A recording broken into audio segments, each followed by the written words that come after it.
A son strayed from his family's faith and disappointed his mom and dad.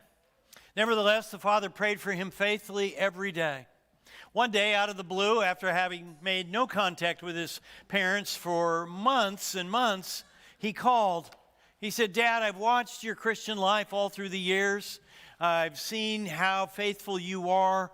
I know I haven't been who you wanted me to be, but I just wanted you to know that I just recommitted my life to Christ, and I want you to be the first to hear about it." People who can be reached in no other way can be reached through prayer. There are people you know in your family who are not followers of Christ. Maybe they made commitments at some point, but they don't seem too interested now. You've tried everything you can to reach them, but they seem to have little interest. Could be a son or daughter, brother or sister, mom or dad, mate, friend, work associate. Your counsel and attempts to reach them seem to fall on deaf ears. You've experienced this frustration, right? Don't give up. Pray. Prayer is the secret weapon of every believer. People can tune out your words, ignore your emails, but they're defenseless against your prayers. I'd like to talk to you today about prayer. And I'd like to begin by asking you a simple quiz.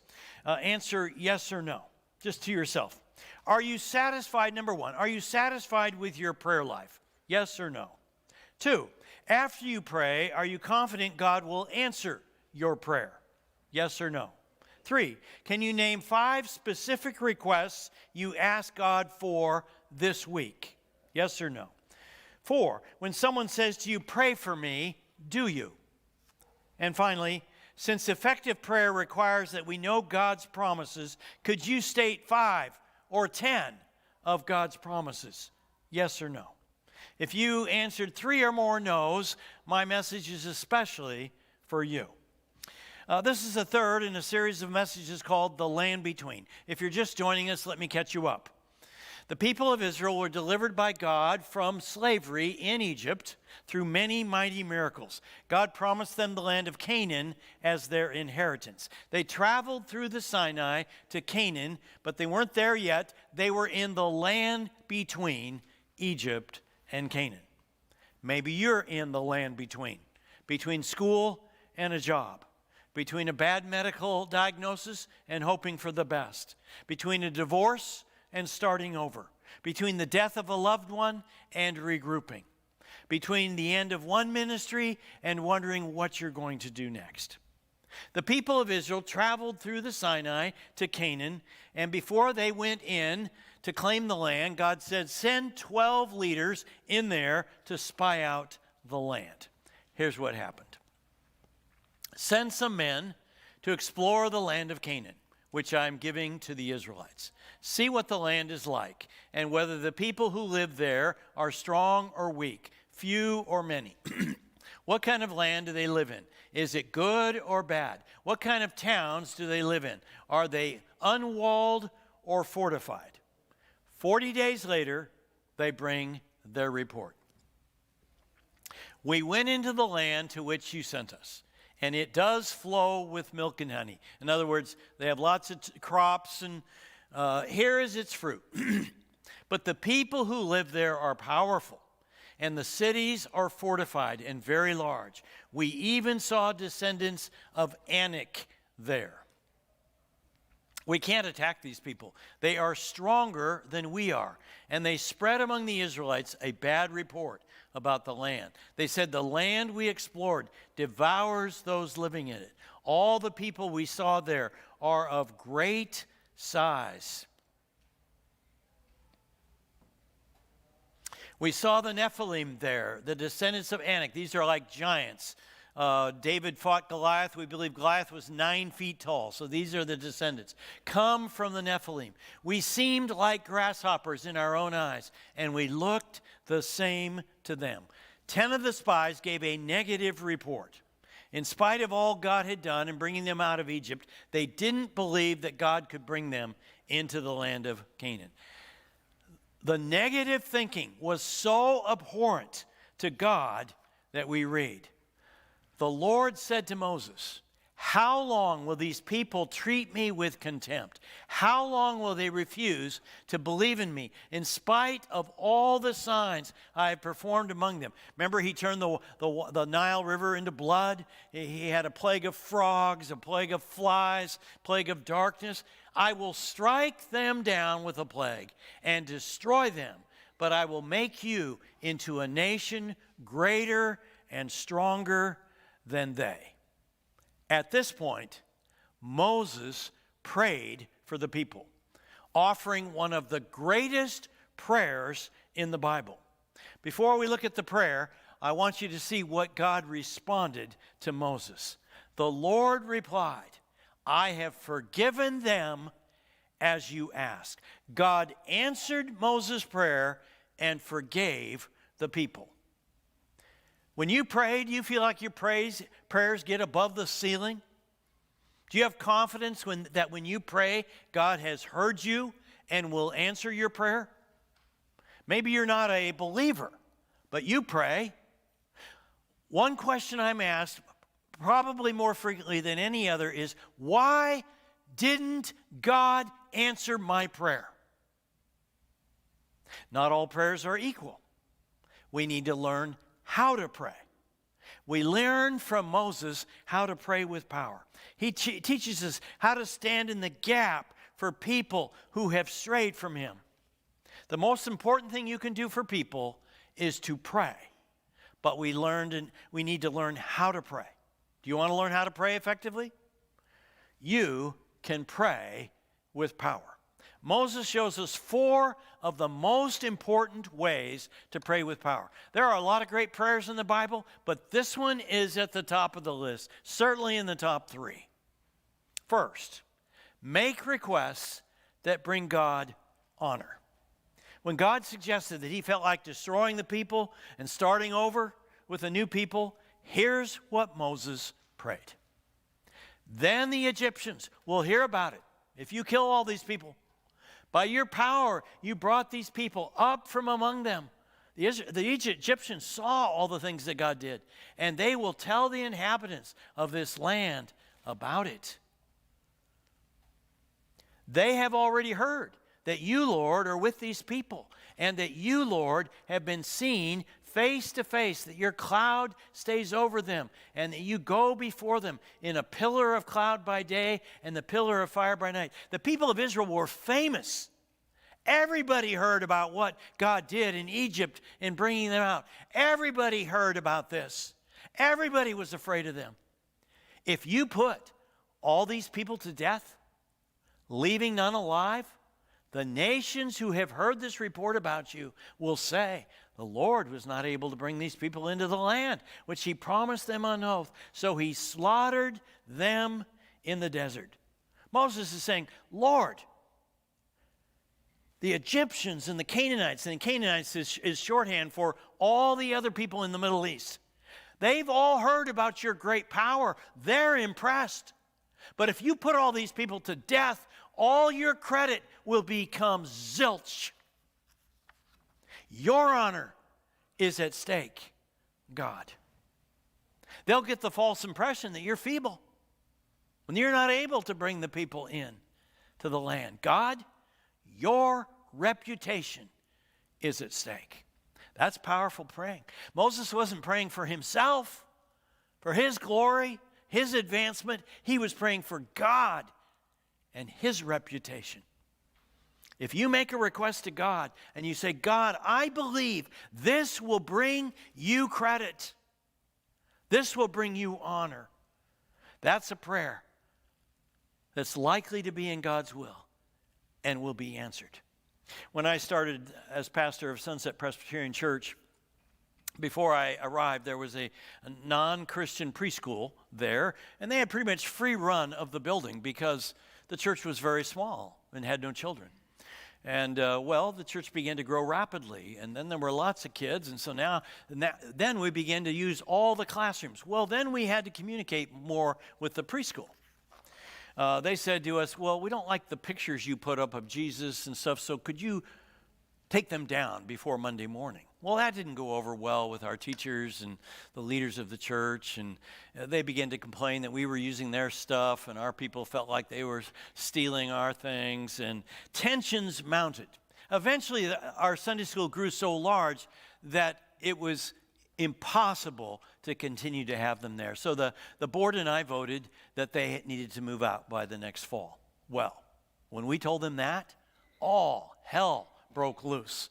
They began to send letters and emails saying, hey, we were breaking our contract. We were not Christian. They began to say, I was the most terrible person in the world. I remember praying. I said, God, I don't care what they say about me. That doesn't matter. But don't let your name be dragged through the mud, lest people be lost to your church. Well, in a few weeks, they had found a new place where they could have their preschool, and the whole problem blew over. Best of all, some of the people that had children in that preschool began to attend our church, and God blessed our church. If you want your prayers to be answered, consider things that will bring God honor and pray for those things. Second, the second way to pray with power, make requests God promises to grant. Moses continues his prayer. Now, may the Lord's strength be displayed, just as you have declared. The Lord is slow to anger, abounding in love, and forgiving sin and rebellion. In accordance with your great love, forgive the sin of these people, just as you have pardoned them from the time they left Egypt until now. Moses made requests that God had already promised to grant. Moses prayed for God to hold his anger, be patient and forgiving to the people. He's asking God, be who you already are. He was saying, you've already promised that our people have always been negative and pessimistic, God, and you've forgiven them. You've promised to be patient with them and forgive them. So grant your promise. Nika Maples was all alone in the hospital. Lupus had ravaged her body, slurred her speech, and blurred her eyesight. She could not walk, sit up, or move.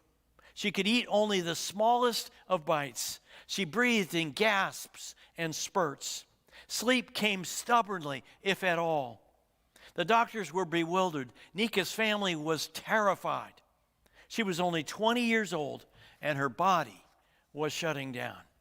By the time she was admitted to ICU at the hospital in Fort Worth, Texas, doctors were fearing for her survival. On one particular night, she couldn't sleep.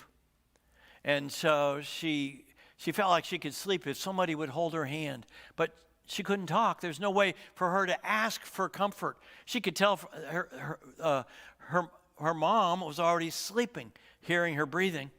And so she prayed, God, what's this? Watch, there we go. God, I need you. I can't go to sleep tonight. Will you please send someone to hold my hand? I can't tell anyone what I need, can't ask anyone. Will you please just tell mom or a nurse or somebody to hold my hand? Minutes passed slowly. The rotating mattress rolled her onto her side. Then it returned her to her back. As it did, someone walked into the room. The scent of the skin was unfamiliar, but clearly there were soft, masculine tones. His steps made no noise. His mother did not stir at all. Her mother did not stir at all. She tried to open her eyes, but she couldn't. Nika drifted off to sleep. When she awoke, hours later, he was still holding her hand. Her mother slept across the room. Nika again tried to open her eyes. This time she succeeded. Through her blurry eyes, she looked, but there was no one there. The pressure on her hand stopped. Nika is confident that Christ came to hold her hand. Jesus promised to never leave her or forsake her. So she prayed for him to send someone, her mom or a nurse or someone, and he came himself. She was asking for a request God had already promised to grant. The promises in God's word are many. But in order for you to pray them, you have to know them. That's why this year I urge you, take a few minutes every day and read the Bible. Use our journals so you can know God's promises. Then you can ask God to grant his promises. Third, make requests God has granted in the past. Remembering God's answers to prayer in the past is what kept Joshua and Caleb from going negative. We read, Joshua, son of Nun, and Caleb, son of Jephunneh, who were among those who had explored the land, tore their clothes and said to the entire Israelite assembly, the land we passed through and explored is exceedingly good. These two are the ones that gave the positive report. If the Lord is pleased with us, he will lead us into that land, a land flowing with milk and honey, and will give it to us. Only do not rebel against the Lord, and do not be afraid of the people of the land, because we will devour them. Their protection is gone, but the Lord is with us. Do not be afraid of them. Keeping their focus on what God had done in the past kept them from being afraid. They remembered the miracles God had done in bringing them out of Egypt and through the Sinai. And they asked him to do it again. We're amazed at how quickly the Hebrews forgot all God's many miracles.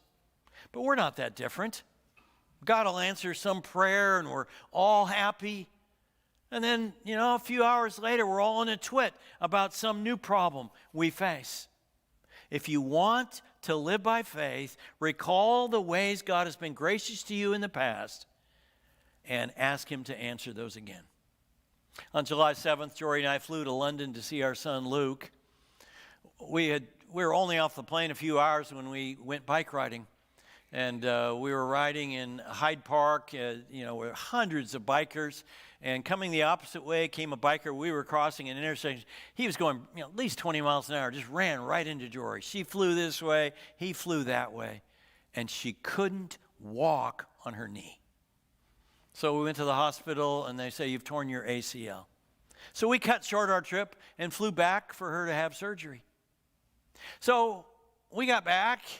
And we have spent most of our time trying to help Jory get well and get her knee well. I had some time on my hands, and so I kind of looked around the house and the property, some projects that needed to be done. And I saw we have a couple horses, and one of our horses wanted to eat in the barn, so he had chewed on the barn and kind of messed up one of the doors. So I went out to kind of replace it and fix it. So I had a power drill. I was undoing screws and had a drill bit and the thing it goes into. And so I was, removing, doing what I was doing. But it didn't fit tightly. So every time I would turn the drill down, the drill bit would fall to the ground. The drill bit is gray and the rocks are gray. And so every time that would happen, I'd have to look around for, 30 seconds, a minute. And I'd say, God, could you help me find the drill bit? I don't want to go back to the garage and get a new one. And I'd find it. And then a little later, I forget again, and I drop it, and then I'd do the same prayer again. God, would you help me find the drill bit? And I look around, finally I'd find it. It happened 6 times. 6 times I made the same request. God, you just helped me a few minutes ago. Would you help me again? Do you remember how God has helped you in the past in a job situation? Or a difficulty in your marriage, or with your children, or with a friend? Remember what God has done in the past and ask him to do the same things today. Joshua and Caleb agreed with the negative naysayers that the cities were strong, large, and fortified. They heard them say, you can't argue with the facts. These people are bigger than we are. We can't do it. They watched them demonstrate a negativity bias. But they remembered the miracles God had done in the past, in Egypt and through the Sinai. And they asked him to do it again. Friday night, Jory and I took 2 of our daughters, Jamie and Erica, to the rodeo in Canby. About 16 years ago, on July 28, 2008, they were having a rodeo in Graham, Texas, and champion roper Freddie Vest was preparing for his 4th ride in the calf roping event. He was riding his horse when all of a sudden he fell off on the ground. He had a cardiac arrest. His friend rushed to him, put his hand under his head, and began to pray for him. A firefighter came and began doing CPR on his chest. The firefighter could hear people all around the stadium to begin to pray for Freddie. I believe it, because at the Canby Rodeo, they began the event with prayer, and they ended it in Jesus' name. And so this kind of stuff happens in the rodeo world. And so people were all over, were praying. It was like he was on the altar, and they were all praying for Freddie. For 45 minutes, people did CPR on Freddie. They were trying to give Freddie every opportunity to survive. The ambulance paramedics continued CPR while en route to Graham Hospital, and they defibrillated his heart twice. He was airlifted to a hospital in Fort Worth. During the flight, his heart had to be restarted 2 more times. Once he was in the hospital and in surgery, the family held like a prayer, a vigil. Dr. Denzel DeSosa came out and told the family that only 9% of cardiac arrest patients survive. He said every minute that passes without defibrillation or restoration of blood flow, your mortality goes up 10%. For the brain, he says you got 5, 6, 10 minutes at the most to survive. So he was concerned about the long-term prognosis for Freddie. Freddie, as it turns out, saw the prayers of the people. He said, I was very peaceful. I felt like I was being held by God, like in a rocking embrace. He said, God enabled me to see the prayers. First there was 1 bolt of light. Then there were 2. Then there were 3. Then there were 10. Then there were 100. Each bolt of light represented somebody who sent up a prayer for Freddie. He said, then there were thousands of bolts of light. And then it got so bright, God sent me back. Prayer saved Freddie's life. Freddie's situation looked hopeless. Very few people would have recovered from a heart not beating that long. But people in the stadium had seen God do miracles before, and they asked him to do it again. There's one final step toward powerful praying. If you only get one thing out of this message, make it this one. Now, you've heard me say this before, but this is not just a ploy. I'm serious. Of the 4 things, this one is the most simple to remember and the most important thing you can always pray to make a powerful prayer. Ask God to show mercy. Moses prayed. Yet he does not leave the guilty unpunished. He punishes the children for the sin of the parents to the 3rd and 4th generation. Moses realized that God is just. He cannot leave sin unpunished. Forgiveness does not dismiss consequences for sin. Moses didn't pray for the people not to be punished, but he prayed for God to show mercy and preserve the nation. To that end, Moses' prayer was effective. God assured Moses that he would forgive the people. But then God continued, nevertheless, as surely as I live and as surely as the glory of the Lord fills the whole earth, not one of those who saw my glory and the signs I performed in Egypt and in the wilderness, but who disobeyed me and tested me 10 times, not one of them will ever see the land I promised on oath to their ancestors. So none of the people over the age of 20, the age of accountability, who didn't believe that God could bring him into Canaan, ever went into Canaan. They had to stay in the Sinai 40 more years until all of them died. No one who has treated me with contempt will ever see it.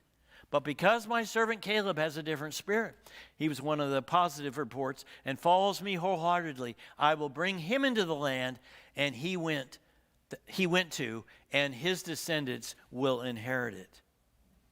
So for nearly 40 years, the people wandered in the Sinai until all those who didn't believe died. Then Moses prays, get this, in accordance with your great love, forgive the sin of these people, just as you have pardoned them from the time they left Egypt until now. Moses accepted that God would punish the people, but he asked God to show mercy. Asking God to show mercy is always a good prayer, because that is who God is. A successful businessman owned hundreds of acres of orange groves. One winter, it was predicted that there was going to be a hard freeze. This was very unusual in this part of the country. So this man knew, in the natural, things did not look good. Looked like he was going to have no crop for the year ahead. But he also knew this principle, that God is merciful, and that God could put a hedge around his property, put a distinction on his property. So he walked through his orange groves, and he said, God, show mercy to me. Put a protection around my trees. And he thanked him that he believed that he would do that. Well, when the other farmers heard that he had prayed for his trees, they laughed. They ridiculed him. How stupid. Well, a couple days later, the hard freeze came for over 24 hours. The other farmers were very discouraged. They had no crop for the year. They were wondering how they're going to make a living. But a couple weeks later, there was the most unusual sight. This Christian's property, his hundreds of acres of orange trees, they were beautiful. The trees were perfect. And all the properties around his property, the trees were all dead. It was like God had put a blanket over his trees. When the other farmers saw that, they didn't ridicule him anymore. They said to him, next time, will you pray for God to show mercy on us? Will you pray for our trees? He believed that God would be merciful to him. So he thanked him for watching over for his property. He asked God to show mercy. Ask God to show mercy. It's always a great way to pray. You can pray with power. How? Let's review. Number one, make requests that bring God honor. This is not that different from what you're already doing. Let's just use an example. You say, God, bless my business. Wouldn't you like God to bless your business? Bless your work? But to make it like this, you make just a little change. You say, God, this is not, it sounds like it's all about you, right? But you say, God, I want to honor you with my business. Everybody who walks in the door, I want them to feel the difference that I'm trying to honor you. I want to serve each person. I want to take care of my staff in an honorable way. And God, I'm going to obey your word. If you bless my business, I promise I will tithe. I'll give back 1/10 of all that you bless me with. That makes that a good prayer that'll be answered. Second, make requests God has promised to grant. You just look through the Bible. What has God already promised? And you ask him to do that. Third, make requests God has granted in the past. You just think back. God, you did this before. Do it again. I know you can do it again. And then finally, most important of all and most simple to remember, ask God to show mercy. Whatever situation you're in, God, show me mercy. That's a great prayer. Father, thank you for this example of prayer from Moses. We want to pray. We do pray. Everybody here prays. We'd like to know that you hear us and that you'll answer us. We'd like to make our prayers better, so we're committing to that today. If you're not sure where you stand with God, you could just say, God, I believe Jesus is your son. I believe he rose from the grave. I want him in my life. Come in and forgive my sin. And if you want to tell God you want to pray better, pray more effectively, just tell him right now. I'll give you 30 seconds to pray before I close. You pray.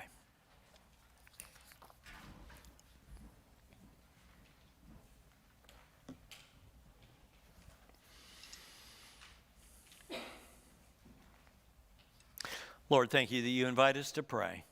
You want us to talk to you. And you're merciful. You love us. You love to grant answers to prayer. May we experience that this week. In Jesus' name, amen. So take your program once again. Love for you to take the communication card, put your name on there, give us information about yourself if you think we don't have it.